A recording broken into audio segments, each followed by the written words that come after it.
Get rolling. Yeah. All right. Well, good morning, guys. Welcome back. Yeah. So, Jean-Guy, what's happening? Let's start with you. What's happening in the mortgage world today? Or this week? It's been probably the past week. There's a lot of little ups and increases and changes coming Right. from the Bank of Canada. So last week they announced on their regular 6-week announcement, they announced that they're going to change interest rates probably come the second or third quarter of 2022. Okay. And that has to do with the Bank of Canada overnight rate. So Right. that's the one that affects the variable rates. Okay. Yeah. The other thing that they announced that's not getting as much attention is we don't understand, or the regular population doesn't understand, that the Bank of Canada funds currently the bond market in emergency times to keep interest rates low. Right. What that means is they put about $4 billion a month into the bond markets, which has kept interest rates unnaturally low. Right. So when we say that interest rates are at this point, or this 1.5% to 2% range, the only reason is because it's been affected by the government of Canada. Right. And other governments around the globe to affect the entire Sure. bond market. So it's called quantitative easing, for short QE. So they're going to be slowly pulling that money out of the market, which is going to naturally increase rates. Right. The day that they did that, the bond rate went up 10 basis points. Right. Subsequently, interest rates are following suit. Right. So that's going to affect your fixed rates. On that end, we have average fixed rates in probably at the major banks are about 2.49, 2.59 for your insured 5-year fixed. Right. Which is up about Quarter point in the past 2 weeks. Yeah. We were at about 199 or low. We had a special with ATB that had a 1.74 and a 189 for like 1.74 for like 7 months. Then 1 week it was 189. Week after they moved theirs to 2.44. Right. So they're more naturalized with the rest of the market. Yeah. So Yeah. we're seeing changes. Yeah.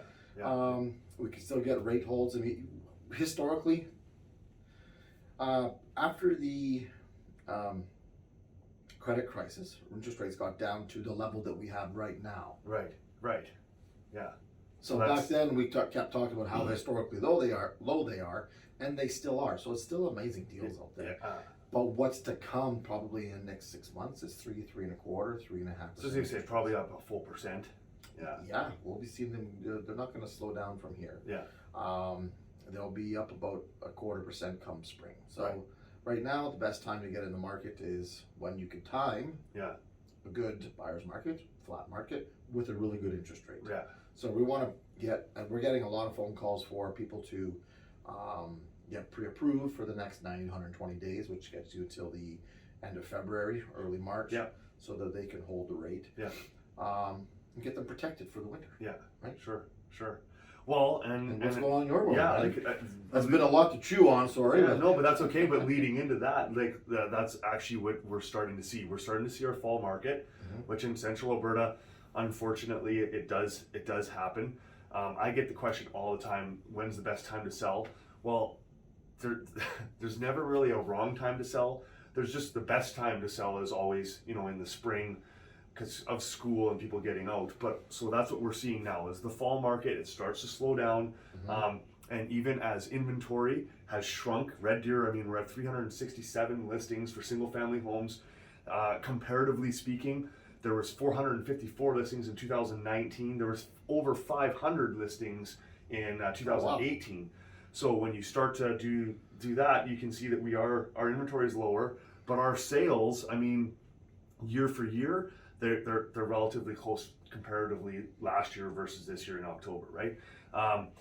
And now we're starting to see our sale versus list price move away a little bit more too, and we're at that 96%, and only 2 months ago we were at 98%. Yeah. So it's slid some too. It's a bit more of a. Correct me if I'm wrong. So there used to be like 2% off of MLS, and now it's spread to 4%. Exactly. Okay. Exactly.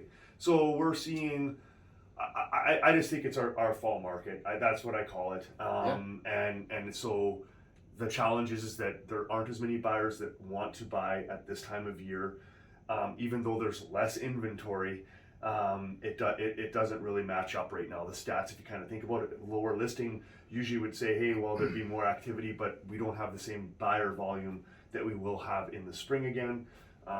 So Seems like a good time to buy. it does actually. It's not a bad time to buy. Yeah, You for got sure. the biggest spread on your discount Yeah, off of MLS, combined with the rates that you're not going to see in the spring. exactly. As uncomfortable as it is moving in the winter. Yeah, but I mean, you know, that's what it is. And Sylvan Lake, like we can get extreme here.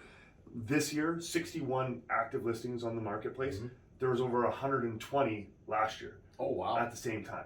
So and I've noticed it because I've been doing some evaluations for clients recently, and I can't even pull an active listing. I can only pull the sales in the last 90 days. I don't have any.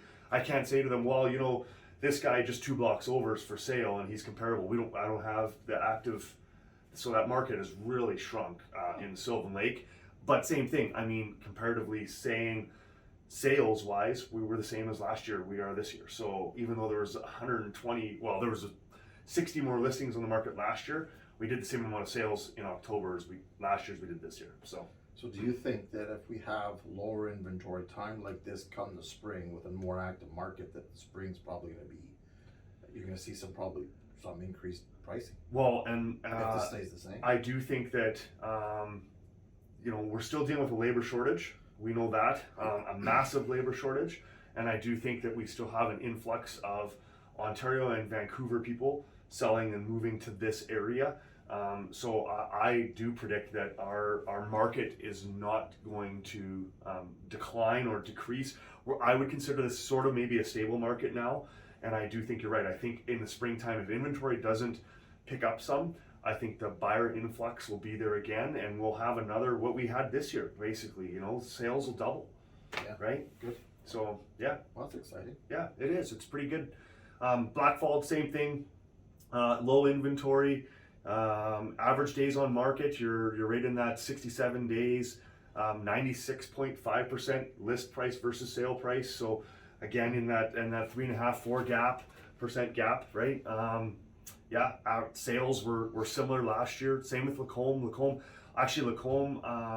they did really well this year for their average list price versus sale price. They're in the 96.5%, and they were at 91% last year. So they're doing much better. Lacombe's doing much better, and their sales this year were 18 in the month of October, and they were 8 last year in October. So Lacombe's seeing a nice little push again. I'm not sure where it is in that market. Just a great little community, so probably getting some attention still. And yeah, Good. prices are good there. There is a little bit of a gap between there and Red Deer, obviously, and even Sylvan Lake. So yeah, Great. yeah, awesome guys. Well, thanks again for listening. Hope you enjoy our show. Please comment below. Feel free to call us or contact us through most of our social media platforms. And thanks again for watching. Thanks for watching. Bye.